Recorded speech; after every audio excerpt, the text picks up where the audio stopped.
Assalamualaikum warahmatullahi wabarakatuh.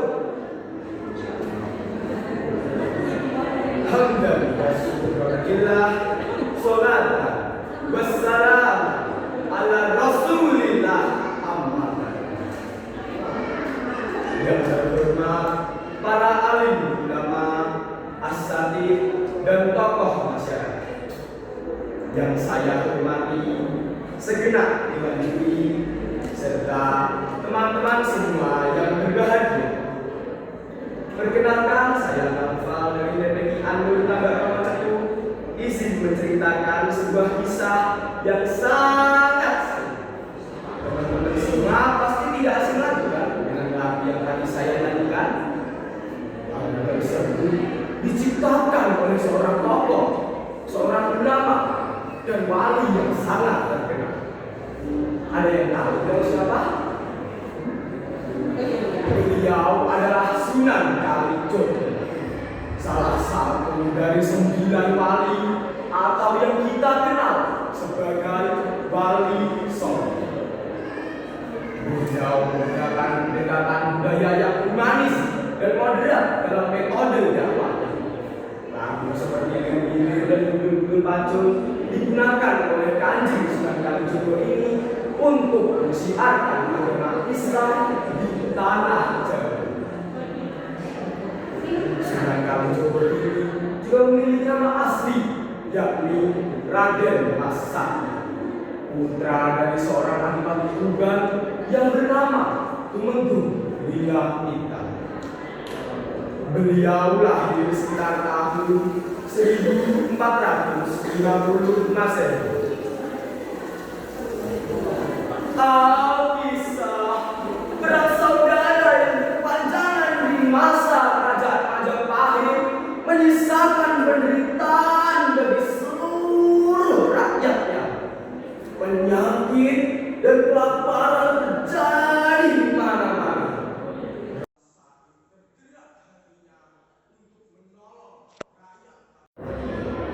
Suatu hari ia mencuri bahan pangan dari lumbung milik Kadipaten Tegal. Hal itu terus berulang beberapa kali. Merasa ada yang aneh, Adipati Wilatita meminta ajudannya Patih Gajah Lenggana untuk mencari pencuri itu dan dihadapkan pada sang adipati. Dan Patih Gajah Lenggana pun berhasil menangkap pencuri. Buka buku wajahnya, aku ingin tahu siapa orangnya. Kemudian sang Patih membuka buku wajah pencuri tersebut. Dan begitu kagetnya sang adipati saat mengetahui siapa yang buku wajah pencuri. Ampun ayahanda, semua yang Anda lakukan untuk menolong rakyat Kadipaten Tuban dari kelaparan. Kasihan mereka ayahanda. Apakah Anda salah menolong rakyat Kadipaten? Karena sang ayah merasa telah ditampar rakyatnya sendiri, maka Adipati Wilatita mengusir anaknya sendiri untuk keluar dari Kadipaten Tuban. Perjalanan Raden Mas Sakti setelah diusir dari Kadipaten Tuban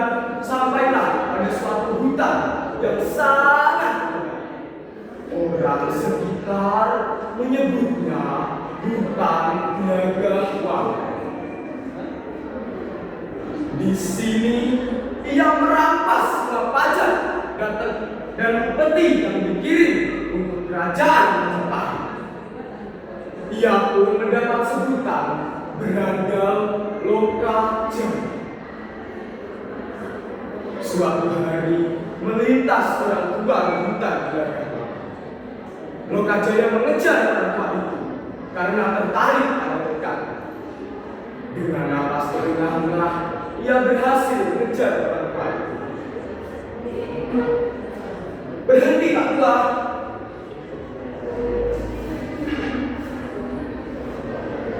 Ada apa anak muda? Kamu menghentikan langkahku. Aku menginginkan tongkatmu, Pak Tua. Kelihatannya bagus dan mahal harganya. Tongkat ini hanya terbuat dari kayu, anak muda, dan tidak ada harganya. Untuk apa kamu mencari harta seperti itu, anak muda?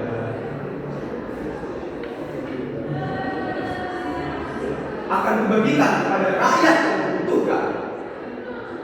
Berniat menolong sesama itu sangatlah bagus. Namun, tidak boleh dengan cara yang salah. Apakah jika kita membasuh kita yang kotor dengan air yang kotor akan jadi bersih? Tentu tidak. Kalau kamu mau harta, lihatlah itu, anak muda. Untuk pohon berbuah emas itu halal. Ambillah sesuatu.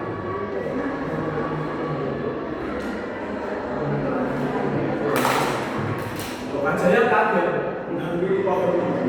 Ia langsung memanjat dan mengambil buah yang dikiranya emas. Karena nafsu yang menguasainya itu, ia terjatuh dari pohon tersebut. Dan buah yang diambilnya tadi jatuh menimpa tubuhnya dan berubah menjadi buah pelakar. Ia baru menyadari kalau orang tua yang ada di hadapannya tadi bukanlah sembarangan orang. Maka dikejarlah orang tua itu. Saat sampai di Solo, ia berhasil menyusul orang tua itu. Kemudian ia langsung bersimpuh di hadapannya.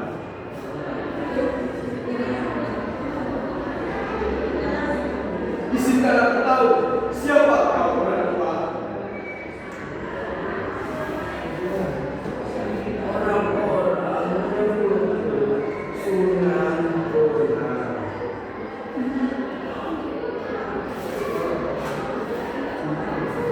Akhirnya Lokajaya Raden Mas Said mengikuti jejak dan menjadi murid dari Sunan Bonang. Kemudian Sunan Bonang menancapkan tongkatnya dan meminta agar Lokajaya atau Raden Mas Said tetap bertapa menunggu tongkat tersebut sampai Sunan Bonang kembali dari kerajaan.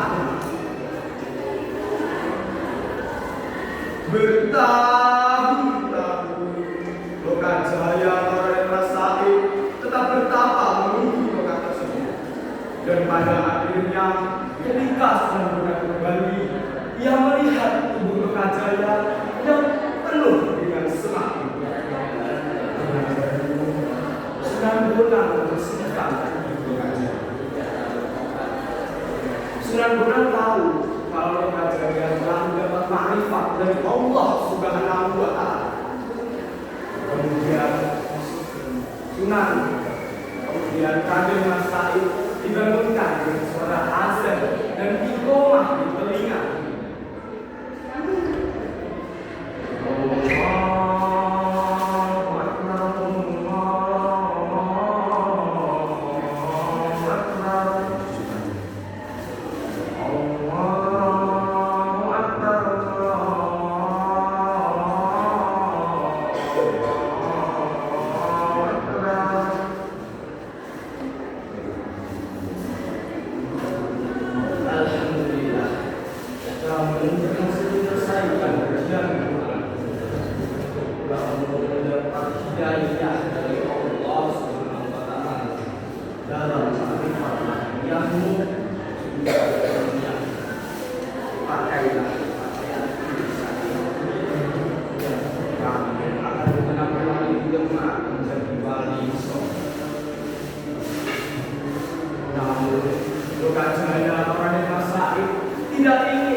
cukup kali.